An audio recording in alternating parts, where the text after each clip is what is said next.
What if death isn't the moment the story ends? There is one experience that has haunted humanity longer than religion, science, war, or memory itself. Death. Not the idea of it, not the fear of it, but the exact moment when a human being crosses the line between life and whatever comes after. For thousands of years, people have asked the same impossible question. What happens when consciousness reaches the edge? And for almost as long, history has been filled with stories from people who should not have been able to answer. People who were clinically lifeless for minutes. People whose hearts stopped. People who drowned, flatlined, crashed, collapsed, and were pulled back just in time. People who crossed into medical death, and then returned with descriptions they never forgot. A tunnel, a light, a voice, a presence, a review of their life, a place beyond fear, a boundary they were told they could not cross. Some say these are spiritual glimpses beyond the body. Some say they are neurological illusions created by a dying brain. Some believe they reveal the structure of consciousness itself, and others believe the strangest part is not what people saw, but how similar their stories sometimes are. This is the limits of human consciousness, what people who came back from death described.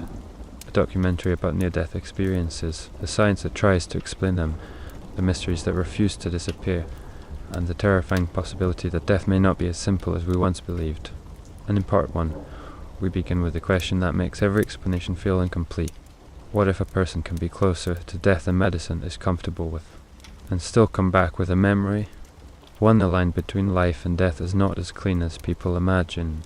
Most people think death is an event, a single instant, a hard stop, a moment where one state becomes another. But modern medicine tells a more complicated story. Death, in many cases, is the process. The heart stops, oxygen falls, electrical patterns change, cells begin to fail at different speeds. The brain, deprived of blood and energy, moves towards shutdown. But not all systems end at once. That matters, because it means the border between life and death may be less like a wall, and more like a collapsing bridge. For centuries, humans had no way to see inside that bridge. No resuscitation technology, no defibrillators, no modern intensive care, no rapid emergency medicine capable of dragging someone back after the body had already begun to shut down. But today, that space has become visible, not because we understand it fully, but because more people are returning from it. And when they do, they often return with stories. That is what makes the subject so unsettling. The old philosophical question, what happens when we die, has collided with modern medicine in a way previous civilizations could barely imagine. Because now, some people do not only speculate, they report. And those reports do not fit easily into one category. They are too emotional to dismiss casually, too strange to explain quickly, too recurring to ignore completely, and yet too subjective to prove in the way science usually demands. That tension is the heart of the mystery, to the pattern people keep describing. When researchers, doctors, and writers began collecting their death accounts in larger numbers, a pattern emerged. Not a perfect one. Not every person described the same thing. Not every case matched neatly. But enough overlap appeared to make people pay attention. Again and again, people described a sense of leaving the body, a strange peace replacing panic, movement through darkness or through something like a tunnel, encountering a light that felt alive, intelligent, or loving, meeting dead relatives, presences, or beings. A life review sometimes described not as watching memories, but as feeling the emotional weight of one's actions, a boundary, a decision, or the sense that they were sent back because it was not yet time. The public knows these details because they repeat across books, interviews, documentaries, and testimonies. But what makes them powerful is not that they are dramatic. It is that people often describe them as more real than ordinary reality. That phrase matters, because dreams fade, hallucinations distort, drug experiences blur. But many near-death experiences insist the opposite. They say the experience was sharp, clear, hyper-real, impossible to forget. That insistence is one of the reasons the subject refuses to disappear. because if people merely came back saying, "I saw strange images," the mystery would be easier to file away. But many do not say that. They say, "I was there." And whether there is a spiritual reality, a final brain event, or something science has not yet named, that is where the argument begins. 3 out of body experiences, the detail that disturbs science most. Of all near-death reports, one category tends to create the strongest reaction: out-of-body experiences.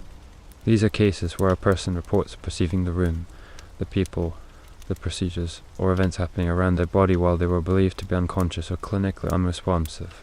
The reason these cases matter is obvious. If the experience is only a dying brain generating internal imagery, that is one kind of mystery. But if a person appears to perceive external reality while the brain is in severe crisis, the question becomes much more dangerous, because then the issue is no longer only what the brain creates. It becomes what consciousness might be doing under extreme conditions. Now, to be careful, not every out-of-body claim is equally strong. Memory is fragile. Retelling shapes narrative. People can hear things before losing consciousness or during resuscitation. The brain can reconstruct events from partial sensory data. All of that matters. But the reason this subject remains alive is that some cases strike people as unusually difficult to dismiss. A detail remembered too precisely. A conversation recalled too accurately. An event described from a perspective the patient should not have had. Do these cases prove consciousness leaves the body? Science would say no, not yet. Anecdote is not the same as controlled evidence. But they do create pressure on the simple explanation that all such experiences are meaningless noise. And that pressure is exactly what makes near-death testimony so fascinating. It lives in the space between evidence and impossibility. For the dying brain theory, of course, science has not ignored this phenomenon. And one of the most common explanations is the simplest. The brain, under extreme stress, creates the experience.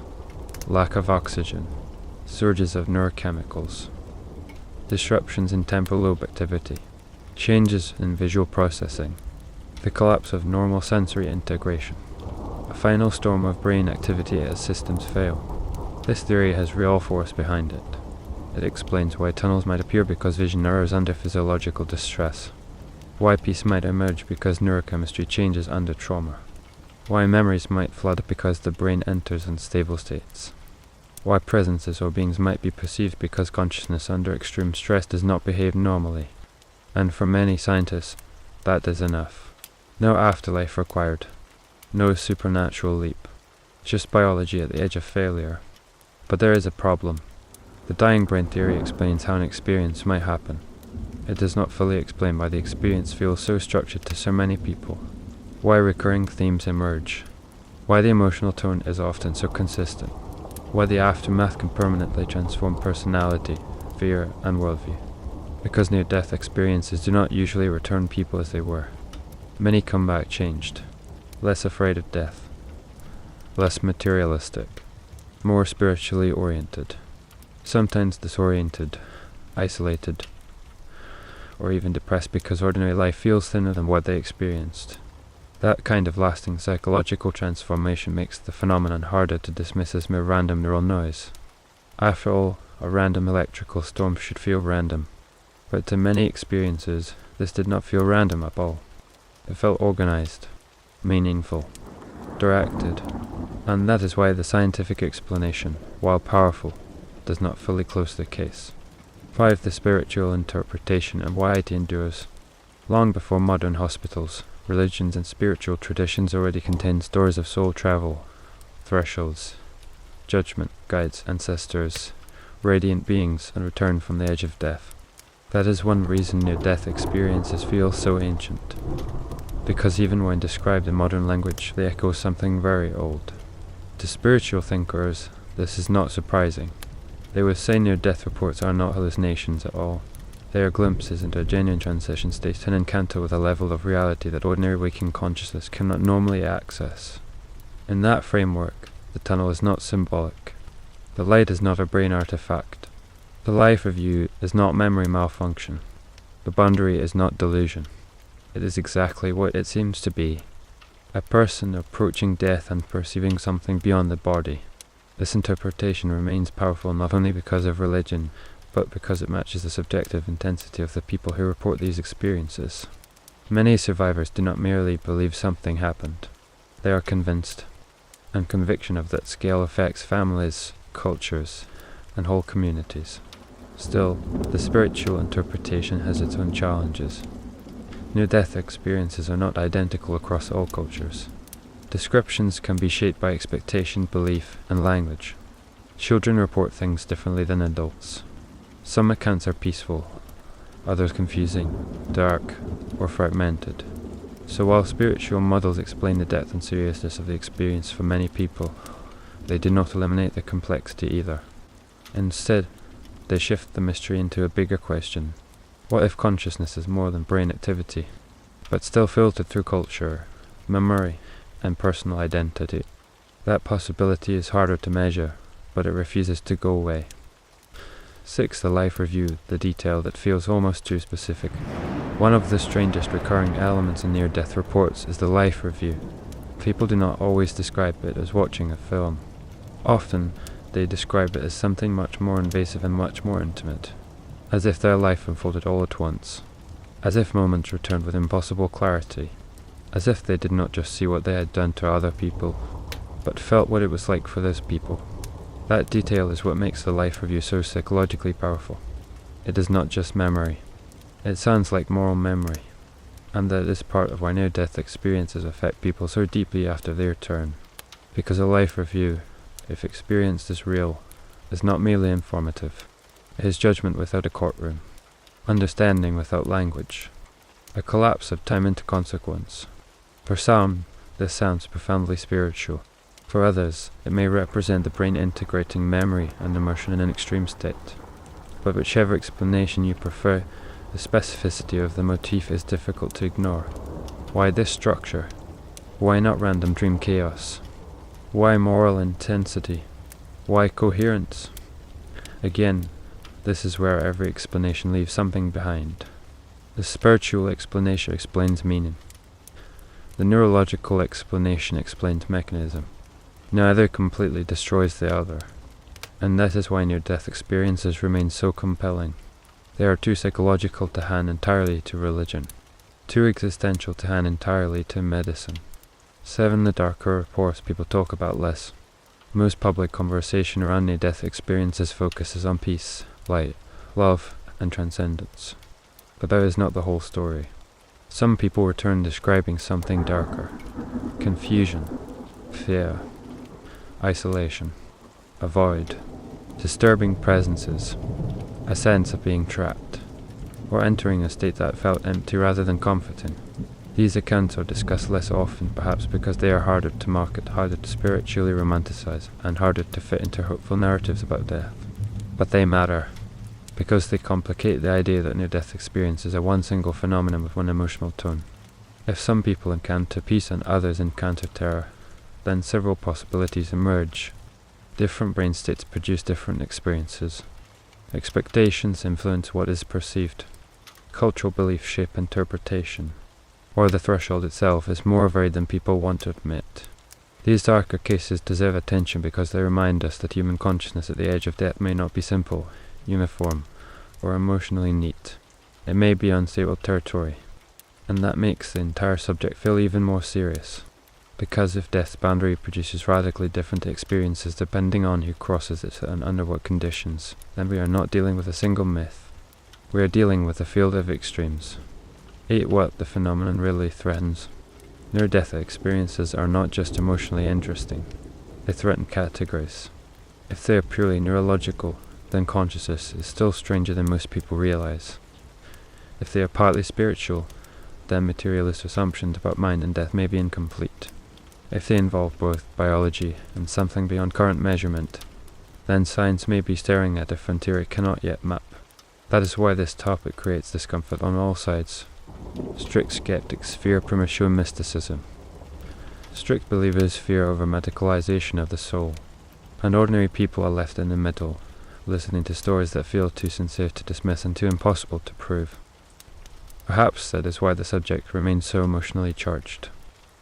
Because it touches the deepest human need of all, to know whether the self ends when the body fails, and every person who returns from the edge becomes, in a way, a witness from the border. Not a perfect witness, not a final authority, but a witness nonetheless. Part 1 closing of the border is real, even if we don't understand it yet.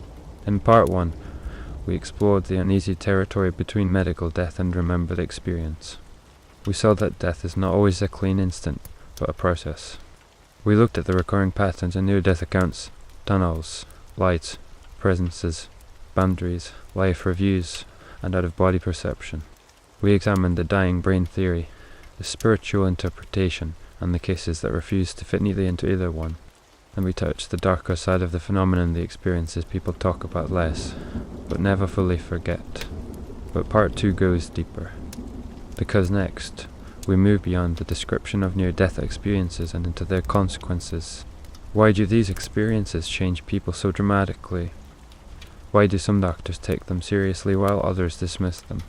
And what does it mean if consciousness, at the edge of death, behaves in ways our current models cannot fully explain? Because the most disturbing possibility is not that people see something strange when dying, it's that what they see may tell us something real about the limits of the human mind. Part 2. Something changes when people come back. If near-death experiences were only strange moments inside a failing brain, you might expect them to fade like dreams. Disturbing, maybe. Emotional, definitely. But temporary. And yet, for many people, that is not what happens. They come back changed. Not slightly. Not symbolically. But permanently. Their fear of death weakens. Their priorities shift. Their relationships change. Money matters less. Time feels different. Some become more compassionate. Some become more isolated. Some spend years trying to explain something language no longer feels big enough to hold. That is one of the most unsettling details in this entire subject, because whatever happened in that moment, whether spiritual, neurological, or something in between it often leaves behind a transformation too deep to ignore. And that raises a new question, maybe the most important question of all. If death's edge can alter a human being so completely, what exactly did they touch there? One why so many people return with less fear. One of the most commonly reported after-effects of a near-death experience is the reduction or total collapse of the fear of dying. This matters because fear of death is one of the most basic forces in human psychology. It shapes religion, law, family, ambition, violence, meaning itself. And yet many people who return from the edge say the same thing in different words. I'm not afraid anymore. That doesn't mean they want to die. It doesn't mean they become reckless.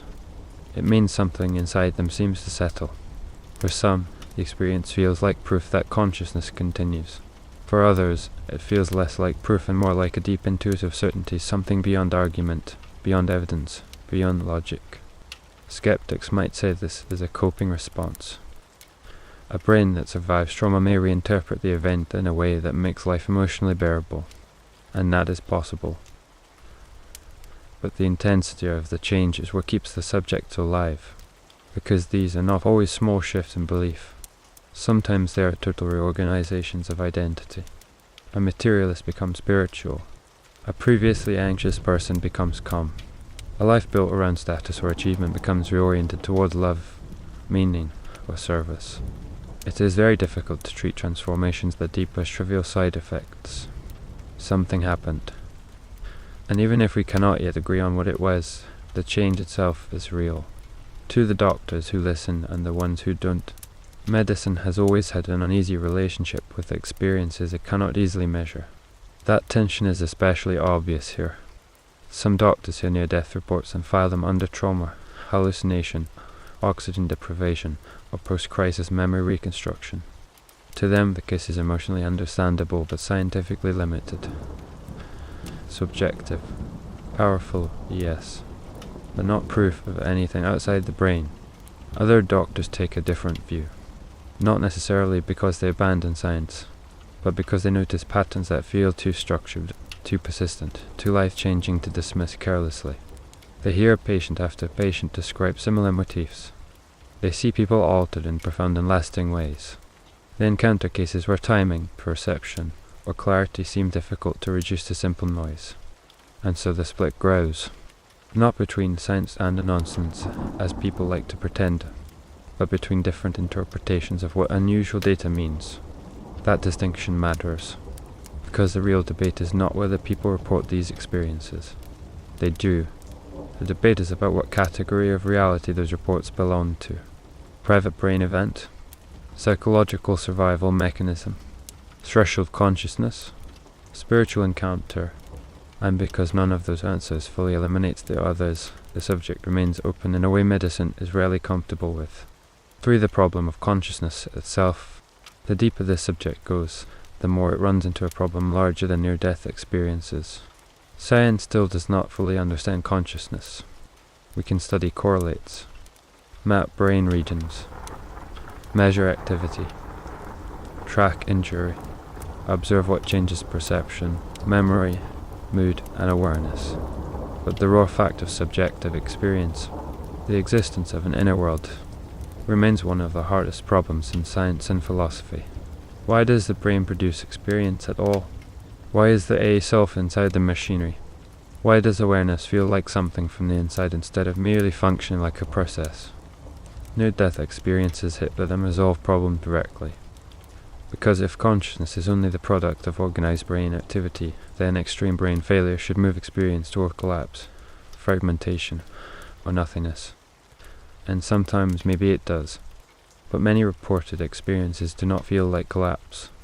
They feel like intensification, clarity, expansion, heightened reality, perspective without body, meaning without language. Even if all of that still comes from the brain, it forces a provocative question. What is the brain actually doing at the edge of death that makes consciousness feel, to so many people, more vivid, not less? That question is not mystical by itself.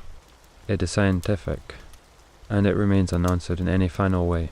For the memory that shouldn't feel like a dream, dreams fade, even powerful ones, even nightmares, even the strange, emotional, unforgettable ones.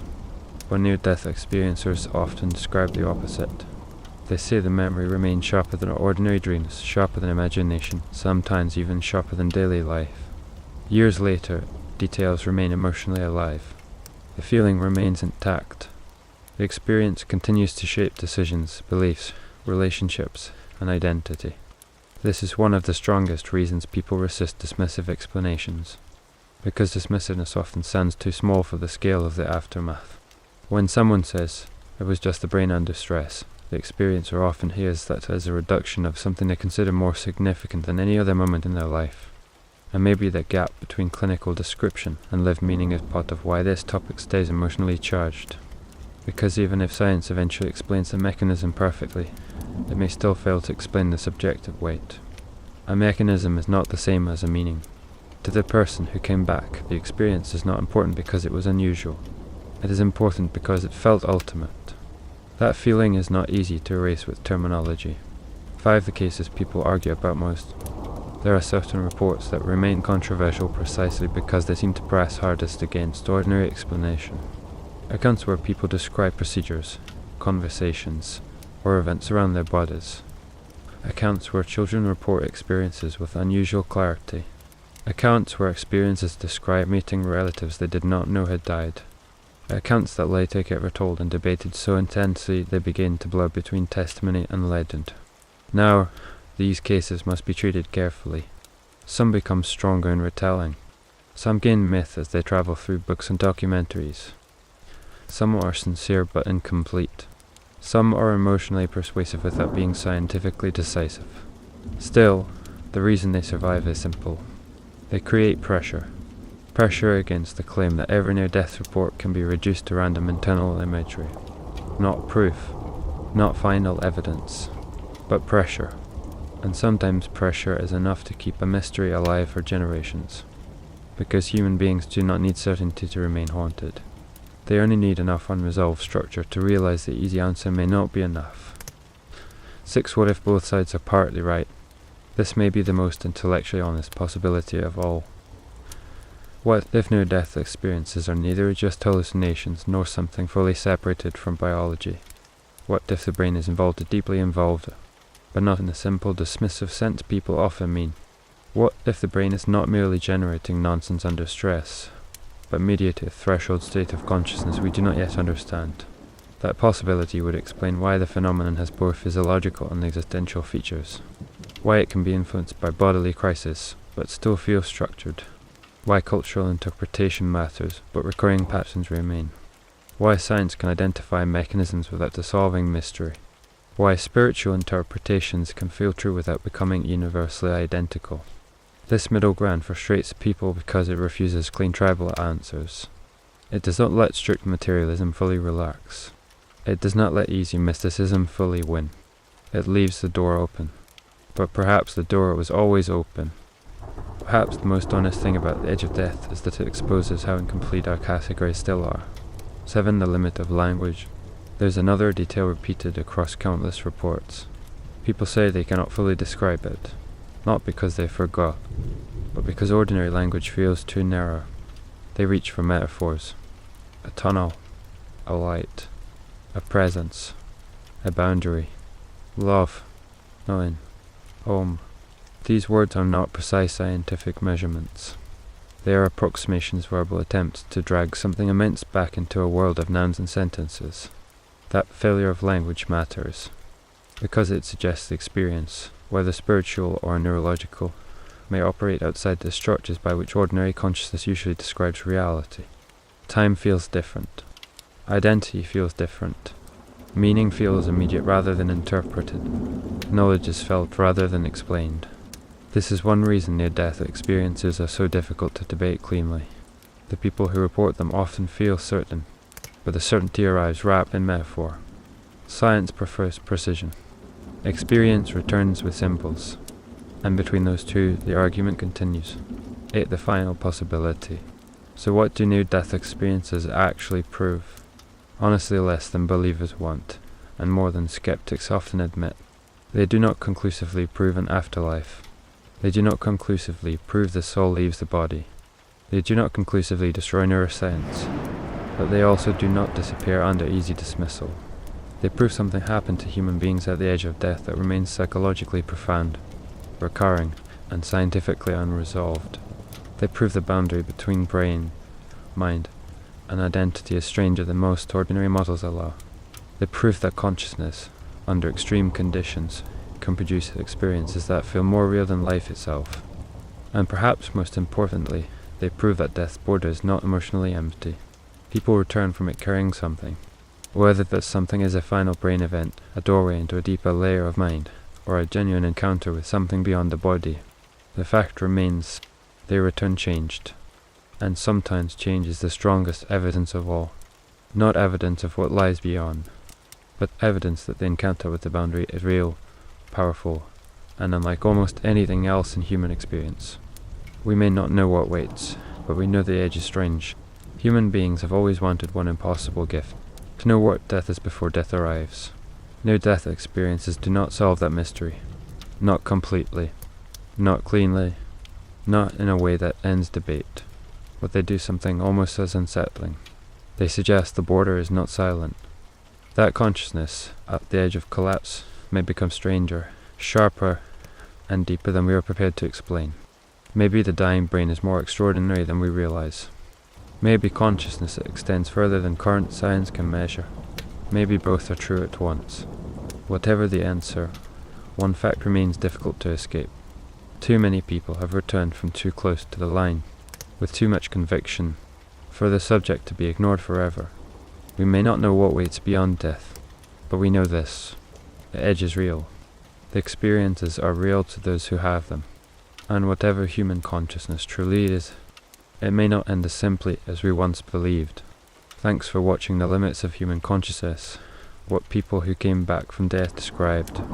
If you enjoyed this documentary, don't forget to like, subscribe, and turn on the notification bell so you don't miss the next video. And tell me in the comments, do you think near-death experiences are proof of something beyond the brain or the brain's final mystery?